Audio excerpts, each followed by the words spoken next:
Hello, Grace family. Certainly a pleasure, and welcome to Inside Grace. So today, the day of our filming, which is January the 13th, is an anniversary for me. It was on January 13th in 2022 that D.S. John C. Cogman called me to tell me and offer me the pastorship of Grace United Methodist Church. It was a call that I never ever expected. It was a call that truly changed the trajectory of my life and my ministry.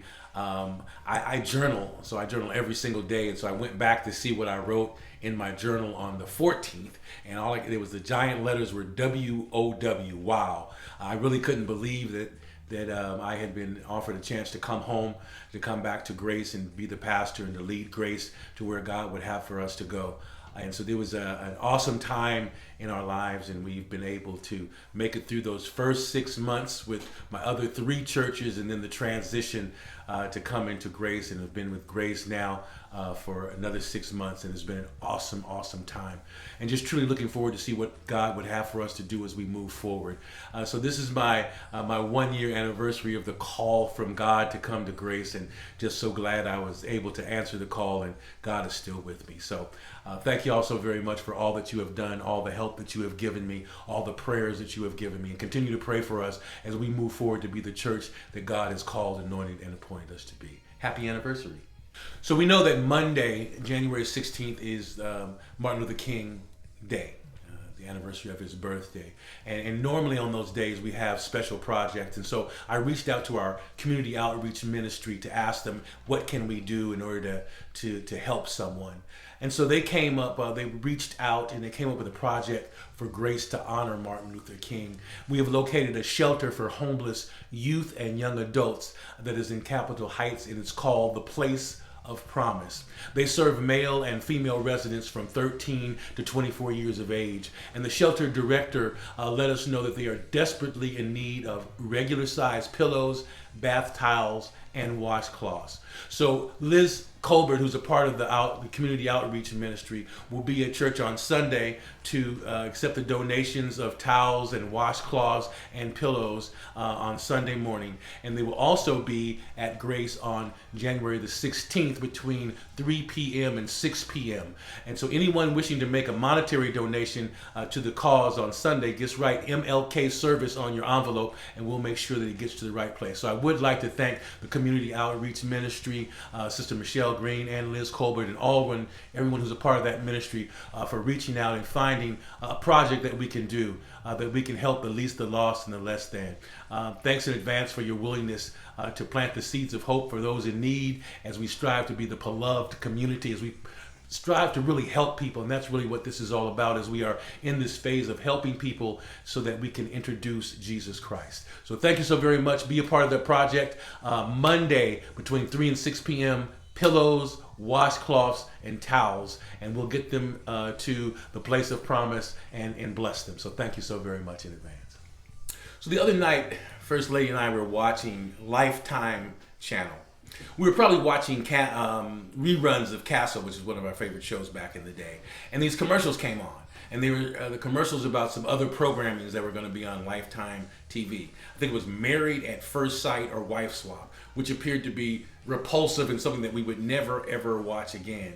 And I knew that though I had the channel, I never had to watch every program that was on that particular channel. And that's the same approach that we should look at as we look at Right Now Media.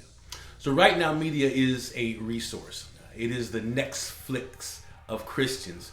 Yes, a lot of people are involved, and people are getting all round up because there are evangelicals that are a part of this, but we need to understand some things about evangelicals. As I did a little background work, I found out that John Wesley, the founder of the Methodist Church, he was one of the ones who sparked the evangelical movement in the 1700s. And so if we understand what evangelicals really, who they are, is it's a worldwide interdenominational movement with Protestant Christianity. And the things that their key points are: you are a born again Christian, that you have an experience with Jesus Christ, that you recognize the authority of the Bible and God in our lives, and that our mission is to spread the good news of Jesus Christ. And in fact, the word evangelical in Greek means good news. Now, the problem has been what people have done with evangelicalism. And it's the crazies that we see on TV and we say they're evangelical, but that's not necessarily the base or the foundation of the evangelical movement. So we just need to understand that all evangelicals are not the same. And some of the evangelicals who are on right now media are not necessarily the ones that you are seeing on TV who are doing all these crazy things. And so the point here is that right now media is merely a resource. It gives you a broad range of people and pastors and preachers and teachers that we can tap into. Now, I have been using Right Now Media for 10 years. I do not use the works of everyone who is on the channel. I know I go to certain people, I listen to them. If it doesn't line up with my theology, I do not use it. And that's the choice that we have as well. You do not have to use those things that go against our beliefs and our thoughts, even though they may be there. It's just like HBO. You don't watch everything that's on HBO, but you might watch your favorite show. So we have choices, and we have choices with Right Now Media as well. So here's what we can do. If you do not want Right Now Media, there is a way that you can get out of it, that you can unsubscribe just like you do anything else.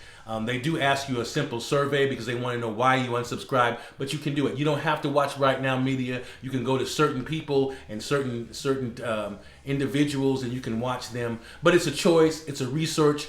It's a resource. If you don't want to use it at all, you don't have to. You don't have to use everything, but we wanted to make sure that if you wanted to have the resource of some of the finest and modern theological minds in the country, it is available on Right Now Media. So that is why we gifted it to you. There was nothing that we were throwing it at you, trying to make you accept it or anything like that. It's just, it's available. You can use it. If you don't want to use it, you don't have to. So I hope that those of you who have tapped into it can enjoy it. It has some great things for our children, our youth, our young adults, for almost every ministry. I use it for the men's ministry. Bible study will be using it, and I know Sunday school will be using it as well. But it is a choice to use the right people to get the message of Jesus Christ apart. So that's Right Now Media. I hope you enjoy it. If not, please unsubscribe and we'll move on. All right? God bless. Thanks. As we move forward in 2023, it's really hard to figure out we're already in 2023. The theme that the Lord gave me for this year is the year of running patiently. So please understand, it is not the year of running hesitantly. It's not the year of running cautiously, but it's the year of running patiently. And that's why we've talked about patience to get an understanding of what patience is and how we go about living our lives and moving in patience. Running lets us know that we are moving, and in 2023 we are going to be moving forward. We're going to be moving forward to do those things that God has called us to do. We're going to be moving forward to do things that we've never done before.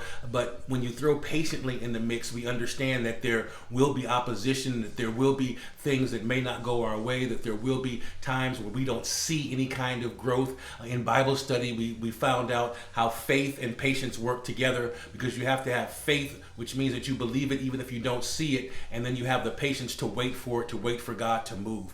And so as we move into 2023, I am looking forward to new projects, to new ministry, to doing new things, to pressing forward, to helping the least, the lost, and the less than, to really getting beyond the walls of the church and planting seeds, because I believe that if we touch lives and we help lives, then those will be the lives that will become disciples of Jesus Christ for the transformation of the world. So get ready for 2023. Things will not always be exactly as planned. We have to be very fluid as things come. We have to be able to move with it, but we're going to be running patiently. We're going to be running, and the scripture tells us in Hebrews 12:1 and 2, it says, keep your eyes fixed on Jesus, the author and perfecter of our faith. So as we run and as we go through hurdles and things that are in our way, we will always keep our eyes fixed on Jesus, understanding what Jesus would want us to do, and understand that we need to do the will of God in all that we do. We will continue to plant seeds, nurture lives, and harvest greatness in all that we do as we run patiently to do the will of God. And we're going to be doing some great things, some new things, some surprising things, and some shocking all things in 2023. And I hope you're ready. I hope you're prepared to do what God has called us to do. So thank you so very much for coming Inside Grace on my anniversary day. To God be the glory for the great things He has done and will continue to do for us at Grace. Bless you, praise you, and God be the glory for all the great things He will do. Thanks a lot for being Inside Grace.